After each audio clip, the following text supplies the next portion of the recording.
I have been a diehard Harry Potter fan since I was 3 years old. I've seen all the movies at least 30 times. I used to exclusively read those books, and when an adult told me to expand my literary tastes, I would simply go back and start the series over again. It got to a point where people knew me more as Harry Potter girl than by my actual name, and I, like many others, immersed myself in this fandom to the point where it was my entire life. It's Leviosa, not Leviosa. If there's one thing I am confident in my knowledge of, it is the Harry Potter universe, and I like to think that I've seen all sides, all aspects of the fandom. Over the past couple of years, I've noticed a definite shift in the popularity of the wizarding world. There's a lot fewer merchandise in stores, and the fandom has gotten smaller. There's just generally less discussion around Harry Potter. And as someone who has seen all sides of the fandom and followed the news very closely, I want to try and analyze why it's gotten to this point. So I decided to make a timeline of the Harry Potter fandom to examine its highest and lowest points and figure out where and why it has gone wrong, and most importantly, what is next for the future of the Harry Potter franchise. Good luck, Harry Potter. It all starts in June of 1997 when the Philosopher's Stone book was released, and after Prisoner of Azkaban was published in 1999, the fan fiction sites began. The most popular fan site arguably also began at the end of that year, MuggleNet. It developed a big fandom of people very devoted to this universe and kind of putting their own spin on things. In 2001, the Philosopher's Stone movie finally comes out, and this is where HP really starts to blow up. I love magic. There were some great years of people lining up around the block to purchase the new books, see the new movie, and in 2007, the last book is published. The series really goes out with a bang. Everyone was really happy with the ending, and fans immediately start creating next-gen fics, and this is a thing we'll see where fans have started creating fandoms around different eras, and the next gen was kind of the first example of this. This is also the same year that JK Rowling started saying that Dumbledore was gay, and she's always been very pro-gay marriage, which is why it's kind of heartbreaking to think about where the fandom has gone and where her views have gone. And I want to take a minute to talk about why Harry Potter was as popular as it was and what made it so special. See, Harry Potter has so many of the most relatable, most comforting aspects of fiction. They have this kind of homey feeling, very nostalgic thing going on. A lot of people who are adults now still feel this big pull towards Harry Potter, even if they haven't interacted with anything from it in a really long time. It's a really big and deep world. Even though it's not high fantasy, there's a lot of world building, a lot of different locations, different characters, different things that you can kind of delve into and explore more. And the characters are very relatable.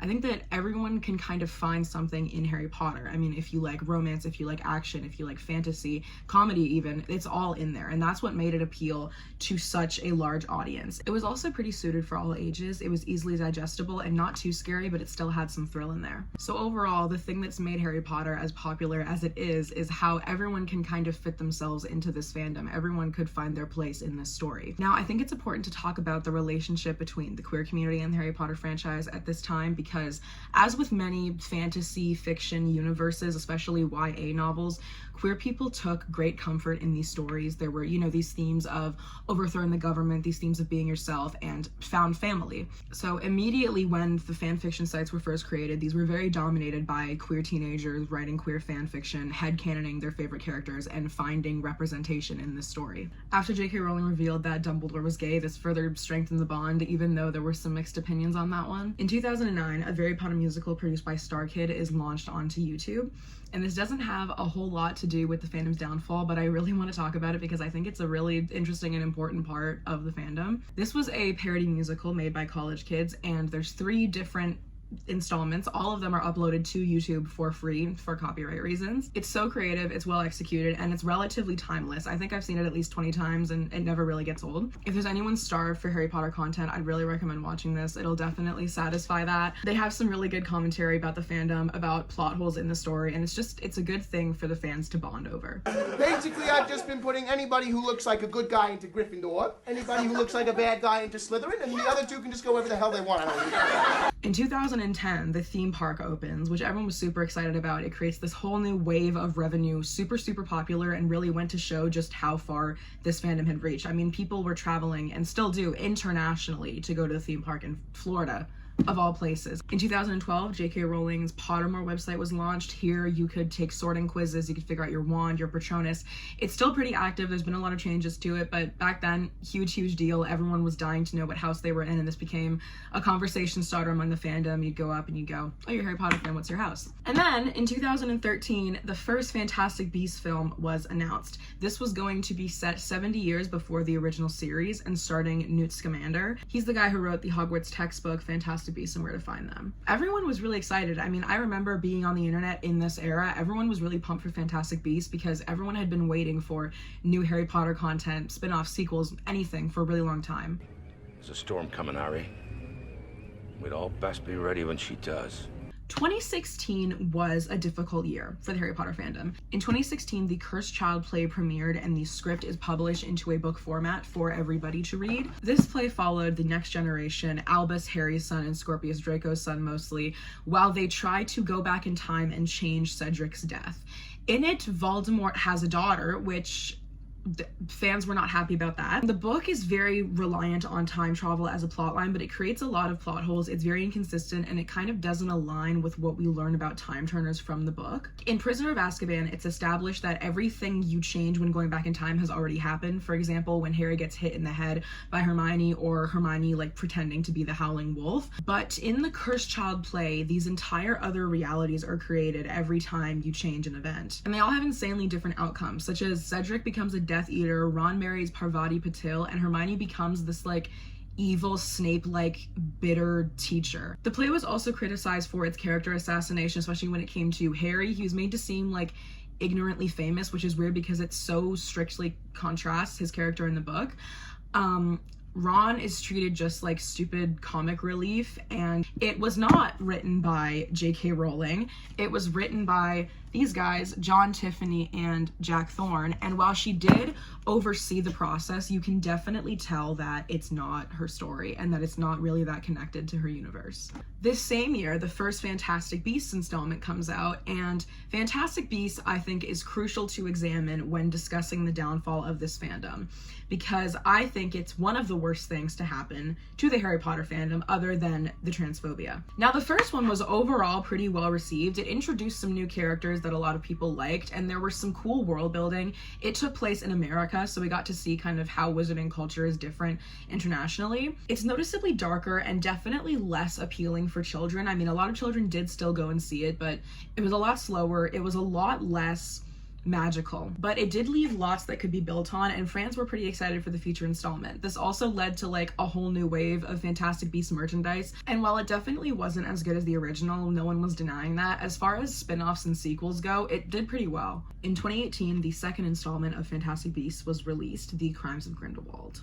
This had some very mixed reviews, and there were quite a lot of negative ones. Now, for Crimes of Grindelwald, JK Rowling took primary control over the script, and she wrote the script as if it was a book. This is very prevalent in the way that the story unfolds. There's all of these unnecessary side plots. There's simultaneously too much and too little going on at the same time. In this one, Dumbledore himself comes in, so there's kind of a bigger connection between the original series and Fantastic Beasts. So fans were excited to see that, but ultimately left the theater really disappointed. A lot of people didn't like that Johnny Depp was kept on in the main cast because he was in the middle of the Amber Heard abuse scandal. And there's also this now infamous timing inaccuracy where they have Professor McGonagall being a teacher at Hogwarts in the 1910s when she canonically isn't born until the 1930s. There's like 10 different plot twists after the other, but none of them really mean anything or change anything, and it's more serious and boring than the first one, and therefore a lot less appealing to children. It definitely had a smaller turnout than the first one, and it kind of felt like the magic was going away. These are dark times, there is no denying. Our world has perhaps faced no greater threat than it does today. We're going to spend a lot of time in this section because I do think that it is the biggest contributor of what has happened to this franchise. Now everyone kind of knows that JK Rowling is transphobic, but a lot of people don't know what was actually said, when it was said, and how it all ties in. So it all starts in 2018 where JK Rowling is caught liking a transphobic tweet, but she says it was an accident.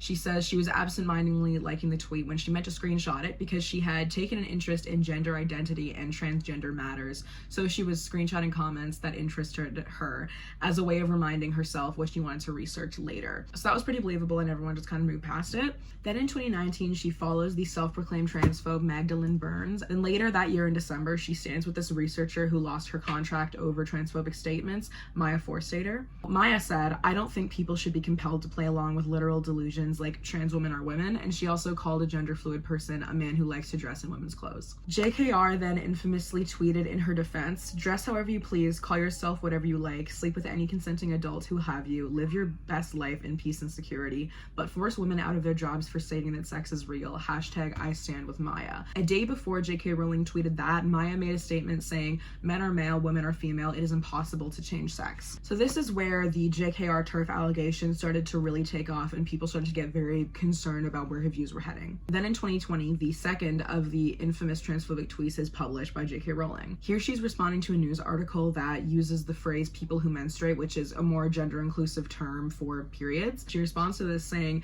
"People who menstruate, I'm sure there used to be a word for those people. Someone help me out." So here she's taking a strong stance against gender inclusive language and says, oh, we should just refer to everybody as women because that's what they are. Then 2 days later, on June 8th, Daniel Radcliffe, who plays Harry, makes a statement to the Trevor Project, an LGBTQ charity, saying, "I realize that certain press outlets will probably want to paint this as infighting between JK Rowling and myself, but that is really not what this is about, nor is it what's important right now.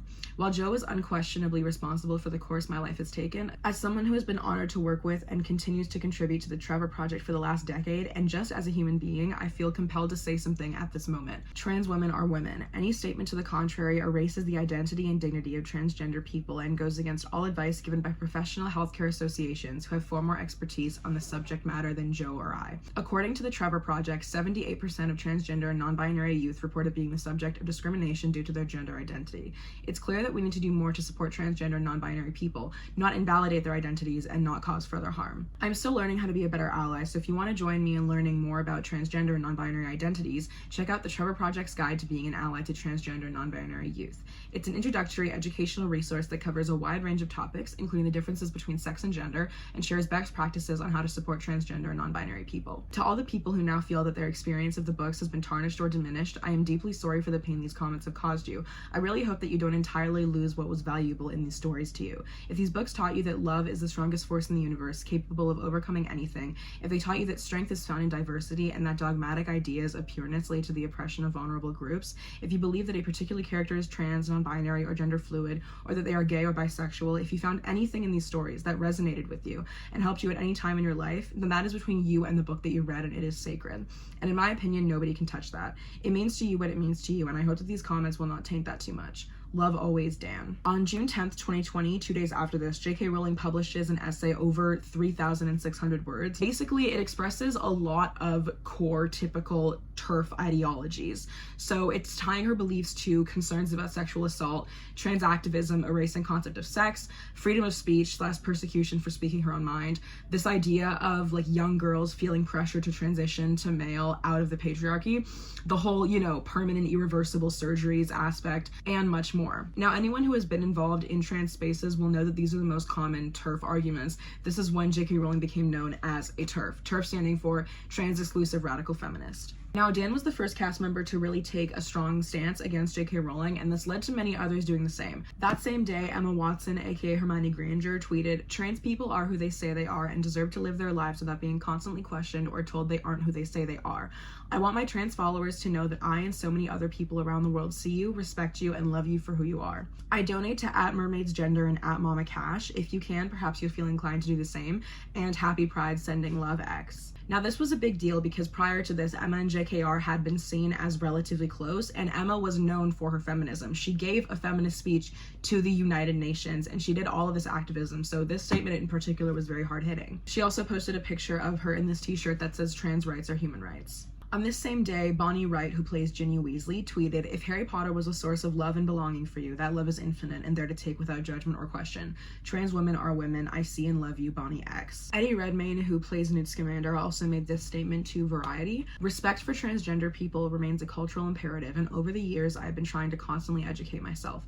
This is an ongoing process. As someone who has worked with both JK Rowling and members of the trans community, I want to make it absolutely clear where I stand. I disagree with Joe's comments. Trans women are women, trans men are men, and non-binary identities are valid. I would never want to speak on behalf of the community, but I do know that my dear transgender friends and colleagues are tired of this constant questioning of their identities, which all too often results in violence and abuse. They simply want to live their lives peacefully, and it's time to let them do so. Now, I want to make clear that not all actors were against what JKR said, but the most significant and popular ones and the youngest of the cast were.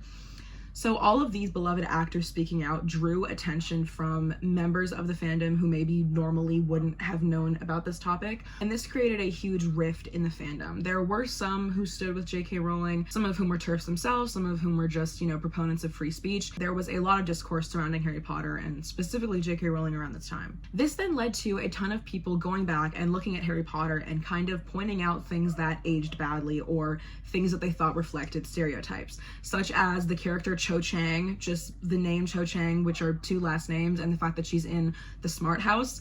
A lot of people say that the goblins who work at Gringotts are built off of anti-Semitic stereotypes, and some people have said that Rita Skeeter, the journalist character, is meant to be a stereotypical portrayal of a trans woman because she is described as having very mannish features. She transforms into something else to spy on students, and she has like a very fake, plasticky look to her. Like, she's described as very artificial in the book. On July 2nd, 2020, The Leaky Cauldron and MuggleNet distanced themselves from JK Rowling, which was a huge deal because those are the 2 most popular Harry Potter websites aside from Pottermore. And in September 2020, the novel Troubled Blood is published. So JK Rowling writes under this pen name of Robert Galbraith. So this was a murder mystery book that featured a male serial killer who dresses as a woman to lure his victims, which was pretty clearly reflecting how JKR viewed trans women and made this whole thing a whole lot worse. Now, all of these harmful things that JK Rowling has said has like really tainted the image of Harry Potter, not only for people in the fandom themselves, but for outsiders. A lot of people can't think about Harry Potter without associating it with JKR, and this was kind of the start of companies breaking off deals because so many people were boycotting it and ended up losing interest. And there's no denying that Harry Potter is still a huge franchise and that it racks in a lot of money, but definitely racking in a lot less than it did before this whole scandal. There was also a lot of fans who got their Harry Potter tattoos covered up because they felt so hurt by her statements. Now, in my head, this era was very defined by COVID, and that's kind of how Harry Potter had this little comeback. Everyone was home, everyone was really bored, and everyone was looking for an escape. So in late 2020, the phenomenon known as Draco Talk was started. Everyone just woke up one day and was like, you know who's really hot? Draco fucking Malfoy.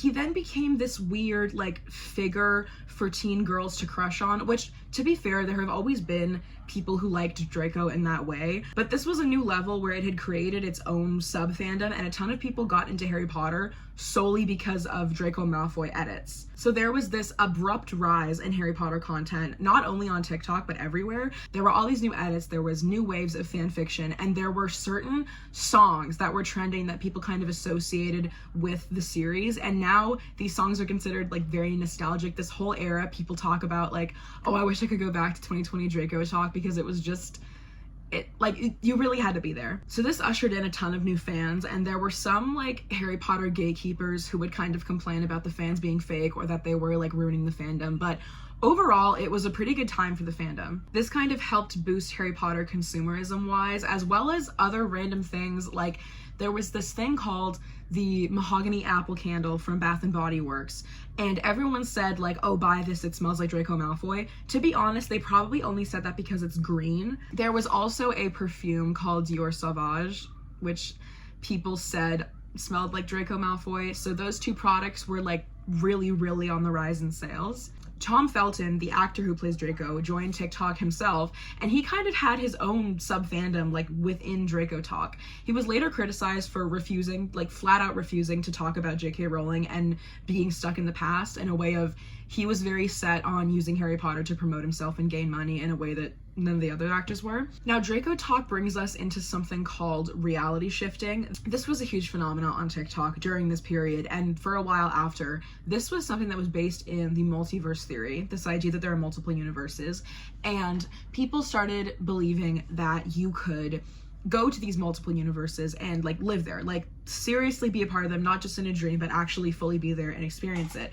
And it gained the most popularity in the Harry Potter universe and was very much promoted by Draco Talk. When people remember the shifting phenomena now, people associate it with Harry Potter. The shifting community was made up significantly of teenagers and young people, and it also garnered a lot of criticism because a lot of people saw it as like a weird spiritual thing and were really, really heavy in their hate on it. Despite all the hate and disbelief, this community managed to have like a pretty good run. There was a lot of new Harry Potter content that was specifically tied to shifting, and there were a ton of like YouTube subliminals and things like that, guided meditations. Now in 2021, to further capitalize off the franchise, something was created called the Hogwarts Tournament of Houses. And if you haven't heard of this, you're not alone because almost nobody watched it. This was a Harry Potter trivia game show and it flopped really, really badly. It's rated a 4.9 out of 10 on IMDb because people were that furious about the quality of it. I've seen a good portion of it. The questions were either way too easy or like stupidly hard. One of the questions was literally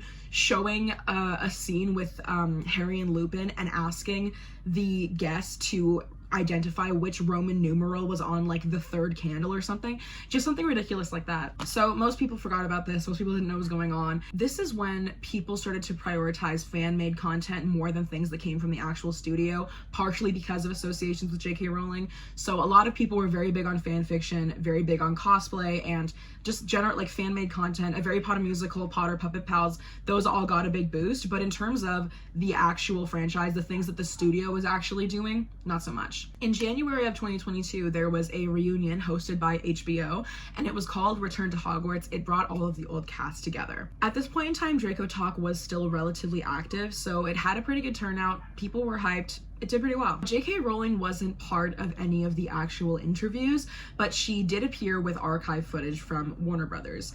She herself has denied that she was purposefully excluded. She said, "I decided I didn't want to do it, thought it was more about the films than the books." But her presence was very noted because, you know, that's the creator of the franchise. How is she not in the reunion? After that, Draco Talk had a pretty steady decline. It fell into this TikTok trend cycle, as most media does, where unfortunately a lot of people will get super into some kind of media. It'll be super popular for like max a year and then immediately after just considered old. This went hand in hand with the decline of shifting. A lot of old shifting creators came out and said that they were lying about it the whole time. A lot of people were like, "Oh, we told you so, it wasn't real." So generally the shifting community shrinked quite a bit.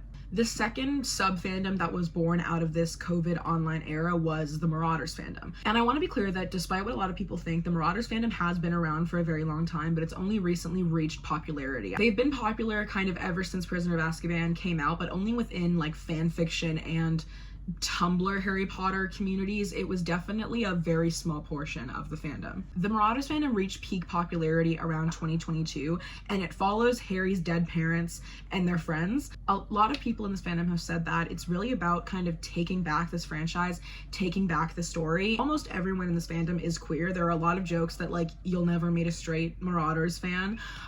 So that was a big part of why they wanted to take back the story and kind of reclaim it. Now, the thing about this fandom is that it is almost strictly headcanons. We really don't know a lot about the Marauders' younger life from the original series, so this sub-fandom is very dependent on fan fiction and just making things up, including making up entirely new characters or like kind of creating characters out of nothing. Like, you know, Barty Crouch Jr., he has like a whole character in this fandom. I don't know how it works, but everyone just kind of decided like what his personality was. There's also this scene in An Order of the Phoenix where Sirius is showing Harry this picture of like the original Order of the Phoenix. Those are entire characters now. Like they have very strict visions of what these characters are. It's truly fascinating because they've really built this whole empire, this whole other universe, but it's somehow still connected to the source material. It's really fascinating. This sub-fandom is very dependent on the internet, which, similar to Draco Talk, has resulted in a very easy kind of spread of toxicity, as anything popular on the internet does. Now, this part of the fandom is still very active. I would say that as of right now, it's the most popular part of Harry Potter, like even more than Golden Trio era, which I never thought would happen, but here we are. I really think it's important to point out that both Draco Talk and the Marauders fandom are both only for a certain kind of fan. Both of them are very centered around young people. Marauders is specifically young queer people,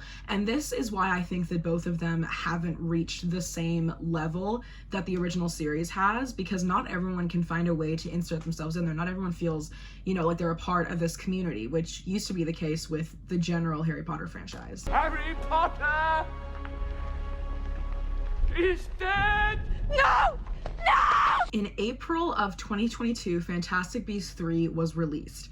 And in my opinion, from my point of view, this is the moment that the fandom died. I was really optimistic about this. I tried so hard to be excited about Fantastic Beasts 3. This movie was forgotten so fast, like it literally fell off the face of the earth. A lot of my friends who are like as enthusiastic Potterheads as me didn't even go out and see it because half of them didn't know that it was out. I guarantee some of the people that are watching this probably didn't know it came out. There were a lot of factors that contributed to The Secrets of Dumbledore flopping in the way that it did. Johnny Depp got replaced by Mads Mikkelsen, but this was unfortunately right after the public opinion had shifted from defending Amber Heard to defending Johnny Depp. So now a ton of people were pissed off at the studio for replacing the guy that was now perceived to be the victim. To make matters worse, right after this, Ezra Miller, who plays Credence, got into a ton of really disastrous legal controversy. And this movie features Dumbledore and Grindelwald's relationship, and they do make it canonically gay.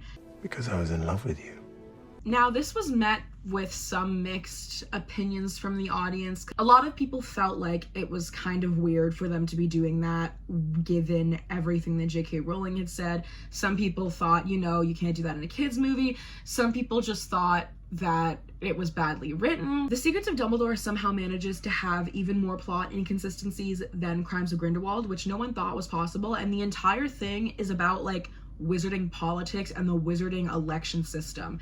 It was easily the least appealing to kids. It was a very adult movie, A, because it was boring, and B, because it was weirdly dark. Like, there's a scene where Grindelwald kills this baby deer and it bleeds out in his arms while there's like a 6-year-old in the theater. Like, what are you doing? This movie bombed really bad in the box office, and after this, the Fantastic Beasts series as a whole was canceled. What was supposed to be 5 movies is now just 3, and we'll never know what happens. Not everyone hated it, but there was a very niche, very small following for Fantastic Beasts in general at this point. A lot of people were just done with it, partially because, again, it really wasn't appealing to young people or anyone that was looking for the nostalgic, warm, magical feeling that you get from the original story. I was considering going very in depth on my complaints for Fantastic Beasts as a series, but there are so many other YouTubers who have done videos on this because there is so much to complain about. I swear to God, every video brings up something different because there's just that much to strip away. And if I decided to talk about it, I would have to rewatch all 3 of them, and I'm not in the mood for that,